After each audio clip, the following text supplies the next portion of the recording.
Hello, everybody, and welcome to PathoLogic. Today we're going to be discussing acid-base disturbances. We will start by discussing some basics of acid-base, and then we will go into specific acid-base disturbances. The major regulators of the blood's pH are the kidneys and the lungs. Therefore, we usually categorize acid-base disturbances as either metabolic, arising from the kidneys, or as respiratory, arising from the lungs. Both of these organs can cause alkalosis or acidosis. Blood pH is ultimately a measure of hydrogen ion concentration within the bloodstream.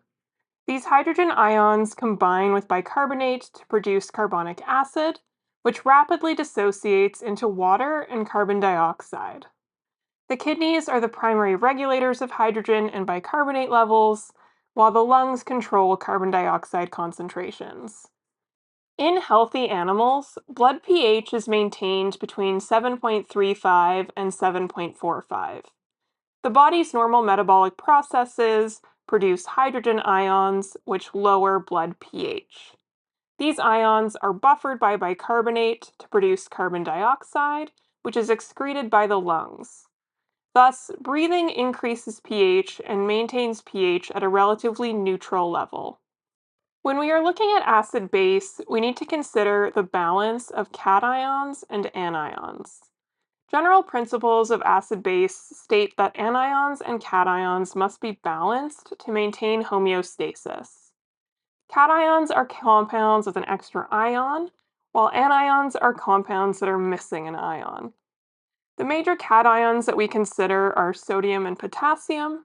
However, there are also other contributors such as globulins, calcium, and magnesium within the bloodstream. The main anions are chloride and bicarbonate, but albumin, lactate, phosphates, sulfates, and ketones can also contribute to anion levels.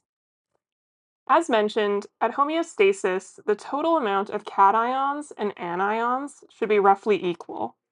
Any difference between them is referred to as the anion gap. The anion gap is an important consideration when evaluating acid-base status. To calculate the anion gap, you can simply subtract the concentration of anions from the concentration of cations to determine the difference.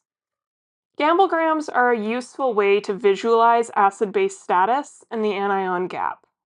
They are based on the principle that cation and anion concentrations must always be equal. In this visualization method, blood pH, as a reflection of hydrogen ion concentration, is accounted for by changes in bicarbonate levels. This is due to buffering, as available bicarbonate will rapidly bind to hydrogen ion as shown in the previous buffering equation. Gamblegrams do not usually include the unmeasured cations and anions, which include things like blood proteins and other minerals found in small amounts. Only sodium, potassium, chloride, and bicarbonate contribute to the gamblegram. With that background, we can now start discussing types of acid-base disturbances. We will start with metabolic acidosis.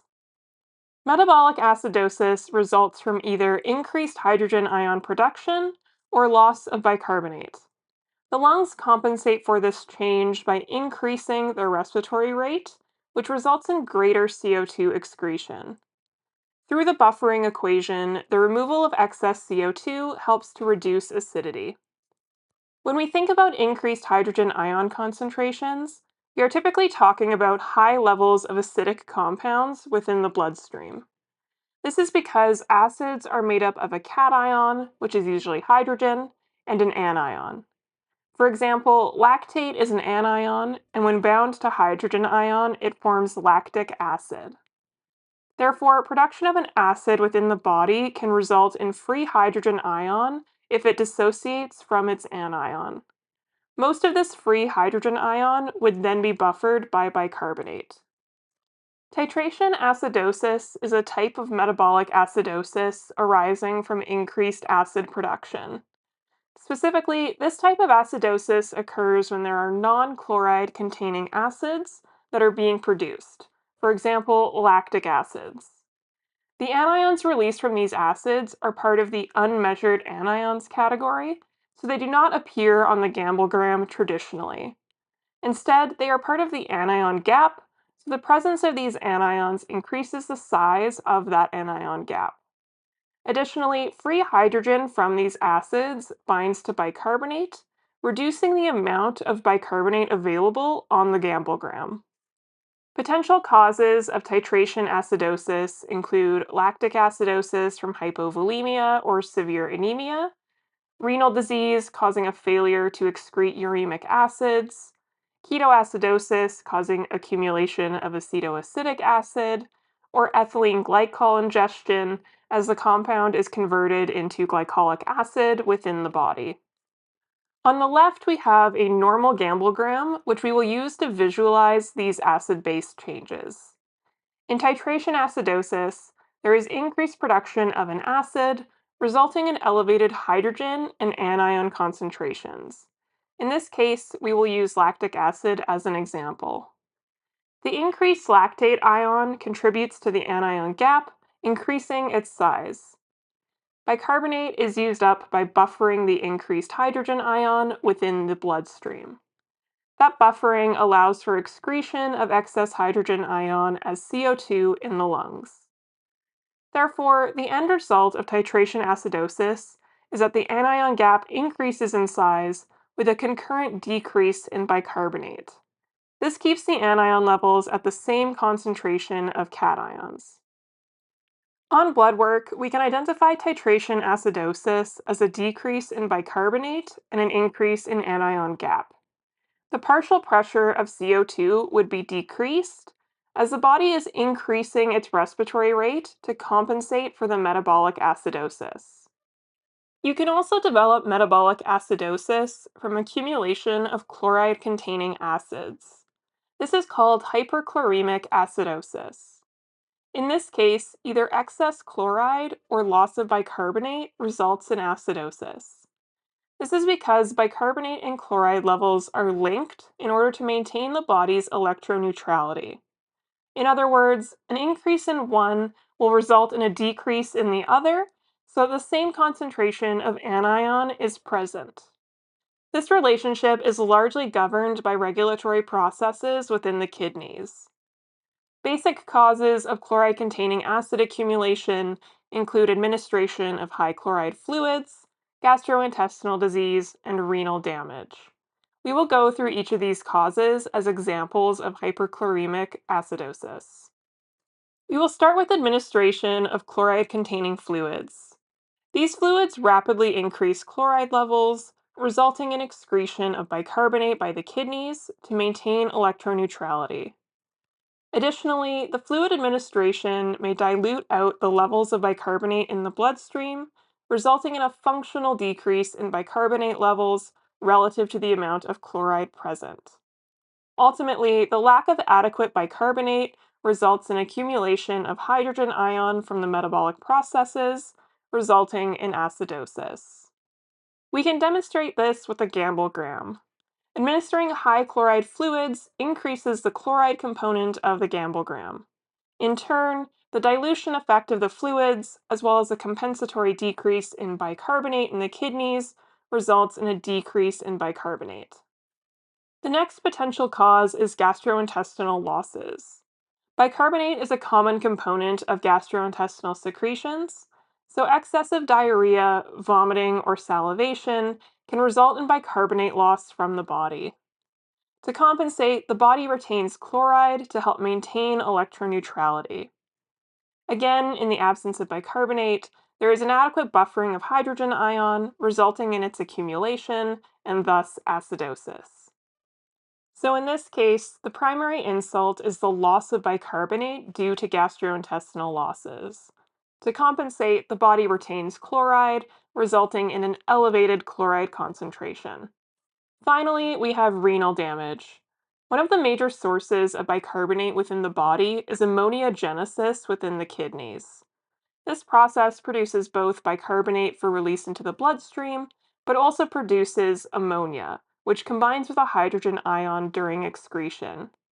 Therefore, ammoniogenesis results in both increased bicarbonate and loss of hydrogen ion, making the body more alkalotic. When there is renal damage, ammoniogenesis decreases. The body attempts to counteract the lack of bicarbonate production by retaining chloride. There is also increased retention of hydrogen ion, as there is no ammonia production to assist in its excretion.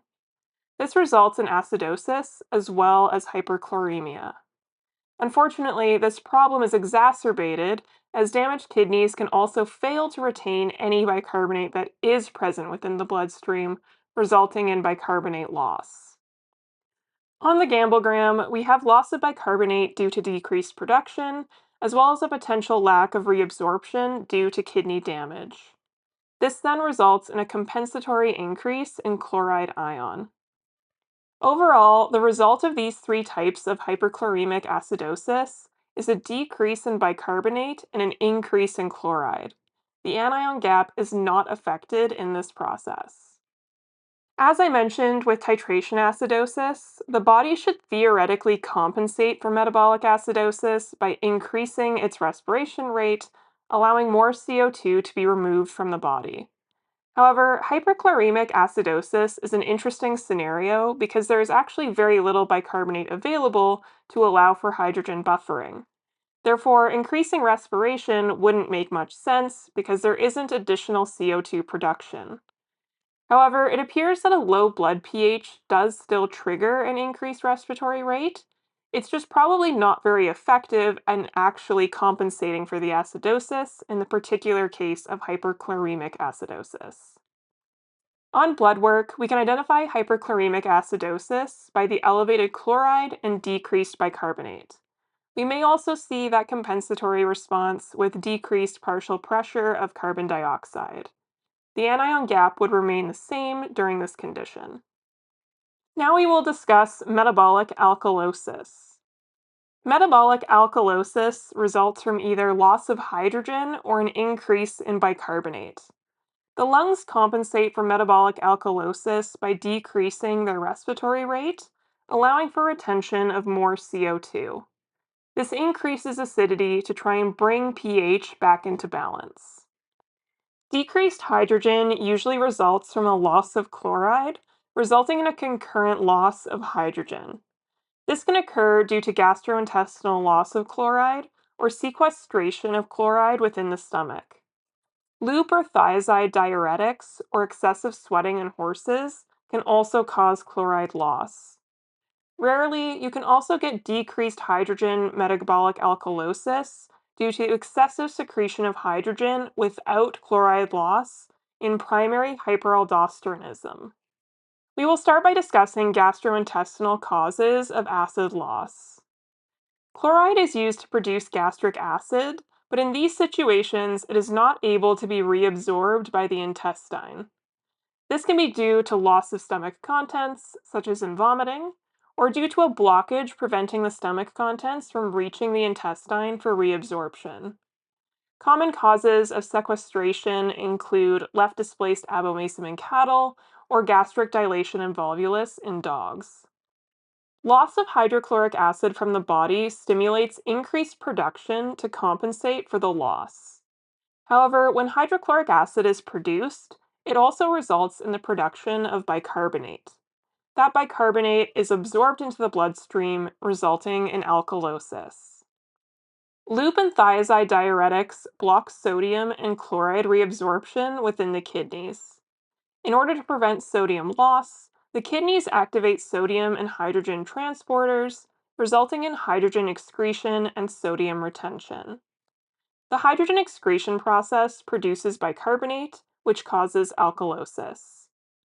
Concurrently, chloride is lost in the urine due to the diuretics blocking chloride reabsorption. This helps keep anion levels in balance. Finally, excessive sweating in horses results in the loss of potassium chloride. Without chloride present, sodium is primarily absorbed in the distal nephron of the kidneys. In order to reabsorb sodium in that location, the nephron must excrete hydrogen and produce bicarbonate. That bicarbonate accumulates, resulting in alkalosis. Increased base can also cause metabolic alkalosis. However, the situation is quite uncommon. It is typically iatrogenic and caused by administering excessive sodium bicarbonate in order to treat a metabolic acidosis. It is more likely to occur if there is renal dysfunction, as the kidneys would normally rapidly excrete excess base under normal circumstances. One final note on metabolic alkalosis. Metabolic alkalosis with chloride loss can cause a condition called paradoxic aciduria. This is because the kidneys do not compensate for the alkalosis as you might expect. Instead, they actually worsen the alkalosis by increasing acid excretion in the urine. The reason for this is that alkalosis induces similar metabolic changes as the loop and thiazide diuretics, resulting in hydrogen excretion within the kidney. Ultimately, this produces an acidic urine despite the body being in alkalosis. To understand how this happens, we have to look at some of the transporters in the kidneys. Sodium-potassium chloride carriers in the loop of Henle require chloride to reabsorb sodium and potassium. Because there is no chloride present in this condition, sodium stays within the tubule. This is similar to the effect of loop diuretics. Similarly, the sodium chloride transporter in the distal tubule is also inhibited by the low chloride. Therefore, sodium still remains within the tubule. This effect is similar to the thiazide diuretics. Finally, that increased sodium reaches the collecting tubule and stimulates the release of aldosterone. This activates sodium-hydrogen exchangers, resulting in the reabsorption of sodium in exchange for hydrogen. That lost hydrogen in the urine worsens the alkalosis and produces the aciduria. Here are the Gamblegram changes that summarize metabolic alkalosis. The anion gap is going to stay the same in these conditions, while bicarbonate is going to increase and chloride decreases. These changes are also reflected in the blood work. We can also see increased partial pressure of carbon dioxide due to decreased respiration. Now we will move on to the respiratory forms of acid-base disturbances. These are a bit more straightforward to understand. Respiratory acidosis results from decreased respiration, thus increasing carbon dioxide levels. The kidneys can compensate for this by increasing hydrogen excretion and retention of bicarbonate, both of which would raise pH. Respiratory acidosis typically results from decreased ventilation or gas exchange within the lungs. Potential causes include respiratory obstruction, severe pulmonary disease causing a compromised respiratory rate and efficiency, or inadequate ventilation during anesthesia. The blood work changes will be an increase in partial pressure of carbon dioxide with a compensatory increase in bicarbonate. There will also be a decreased chloride due to hydrogen excretion. Respiratory alkalosis results from increased respiration, which decreases carbon dioxide levels. The kidneys compensate for this by excreting the excess bicarbonate. The basic cause of respiratory alkalosis is hyperventilation. Potential causes include hypoxemia, pneumonia that triggers pain nociceptors, causing an increased respiratory rate, and stress or anxiety. The primary changes on blood work is a decreased partial pressure of carbon dioxide. Compensatory changes include low bicarbonate and a high chloride. To finish up this lecture, we will talk about case interpretation and go through some examples of mixed acid-base disturbances. In order to characterize acid-base disturbances, you will need two things: a blood chemistry showing chloride, potassium, and sodium, and a blood gas with pH and partial pressure of carbon dioxide. One of these two lab reports must also have a bicarbonate value. On a blood gas, bicarbonate may be listed as base excess. However, note that the base excess includes all of the bases in the body, even though bicarbonate is the most significant base that we have. Using your blood work, you can make a Gamblegram. To start, calculate the height of the Gamblegram by adding your values for sodium and potassium. Then draw in the boxes based on your blood work. Finally, the remaining space in your anion column is going to be your anion gap. Once we have our blood values and gamblegram, we can start with case interpretation. First, look at the pH value to determine if the patient is acidotic or alkalotic. Remember that blood pH is normally maintained between 7.35 and 7.45. Once you have decided which disturbance is present, you have to determine the primary source of that change. This is where you're going to look at your gamblegram and your partial pressure of carbon dioxide. To determine the primary source, compare the pH to your bicarbonate and partial pressure of carbon dioxide value. Due to compensation, bicarbonate and CO2 should move in the same direction, or in other words, an increase in one should also cause an increase in the other, and vice versa. For example, in metabolic acidosis, bicarbonate is low, so consequently CO2 would be lower in order to compensate for that change. Therefore, only one of the two values should make sense as a cause of the pH that you're seeing in your patient. Here are some examples demonstrating this point. In the first example, we have an acidosis. CO2 and bicarbonate are both high.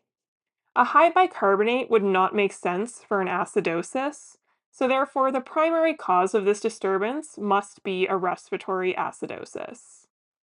Similarly, in this next acidosis case, both values are low. Only a low bicarbonate would make sense for acidosis, so it must be the primary disturbance. The same applies for alkalosis. In this case, a high bicarbonate would make sense as the cause of alkalosis, but a high CO2 would not. Conversely, a low CO2 would make the most sense as a cause of alkalosis in this final case. Now we have to look for a compensatory response. This is the body's attempt to bring pH back into balance.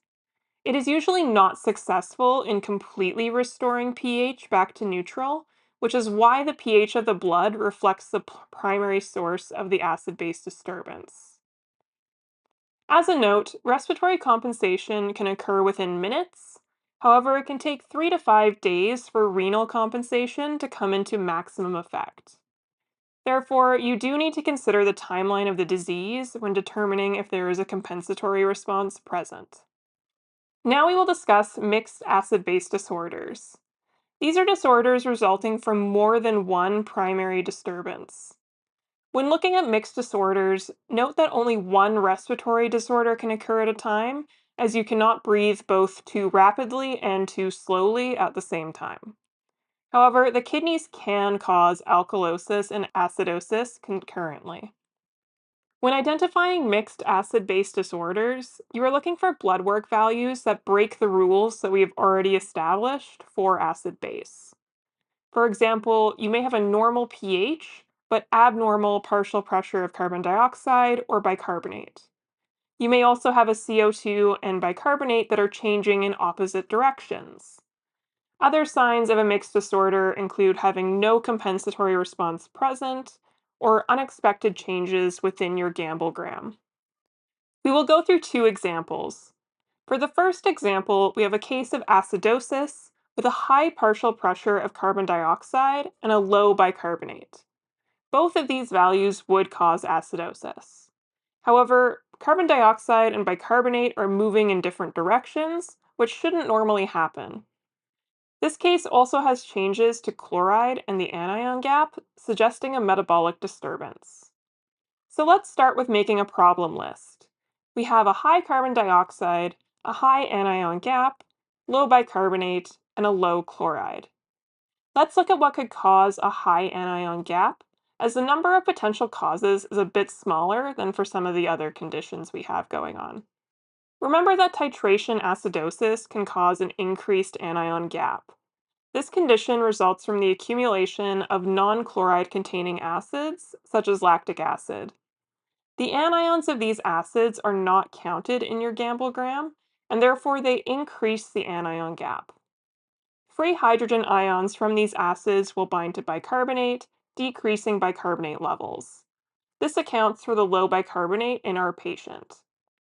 So now we have accounted for our high anion gap and our low bicarbonate. Let's look at CO2 next. we have to consider what could cause partial pressure of carbon dioxide to increase. The main cause of elevated CO2 is respiratory acidosis. This usually occurs due to decreased ventilation or gas exchange in the lungs. Potential causes include respiratory obstruction, severe pulmonary disease, or inadequate ventilation during anesthesia. So now we have accounted for elevated CO2. But what about our low chloride? Remember that a low body pH is going to increase ammoniogenesis. This is one of the major methods of excreting hydrogen from the body. By removing that hydrogen, the pH should be brought closer to neutral. Movement of hydrogen and chloride is closely linked, and therefore increased hydrogen excretion during acidosis is going to result in chloride loss. So the end result is that we have a primary titration acidosis and a primary respiratory acidosis. This combination of acid-base disturbances can occur in cardiopulmonary arrest. In this case, the titration acidosis results from accumulation of lactic acid due to lack of oxygen delivery by the heart, while the respiratory acidosis results from the animal not breathing due to the pulmonary arrest. Compensatory metabolic alkalosis occurs.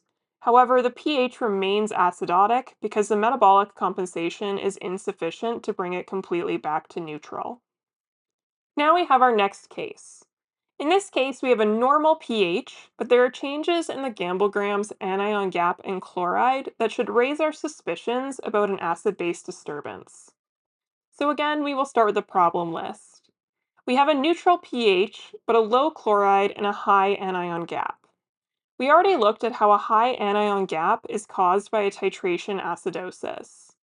Things we would expect to see with a titration acidosis include a low bicarbonate, a low pH, and a low carbon dioxide. So we have accounted for our high anion gap, but we have added some new problems or potential problems to our list. Now let's look at what can cause low chloride. In this particular case, the low chloride is unlikely to be linked to ammoniogenesis since the pH is neutral. Therefore, there would be no stimulus for hydrogen secretion or bicarbonate production above normal levels. So our possible primary causes of chloride loss in this case include gastrointestinal losses, diuretic use, or excessive sweating in horses. Ultimately, these would all cause an acid loss metabolic alkalosis. With an acid loss metabolic alkalosis, we would expect to see a high bicarbonate, high pH, and a high carbon dioxide.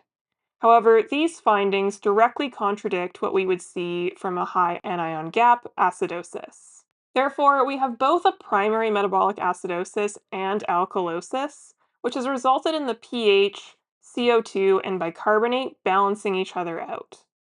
This is actually not an uncommon situation. It can occur in conditions like ketoacidosis from diabetes or uremia from renal failure, as these conditions cause a titration acidosis. However, they also often have vomiting as a side effect, which results in chloride loss. Anaerobic metabolism during GI illnesses, such as severe diarrhea or displaced abomasum, can cause lactic acid production, and concurrently, that illness can also cause chloride loss from gastrointestinal secretions or sequestration, again resulting in a metabolic acidosis and alkalosis occurring at the same time. Here's a brief summary flowchart of the different acid-base disturbances and how to identify them. Thank you for watching PathoLogic, and we will see you in the next one.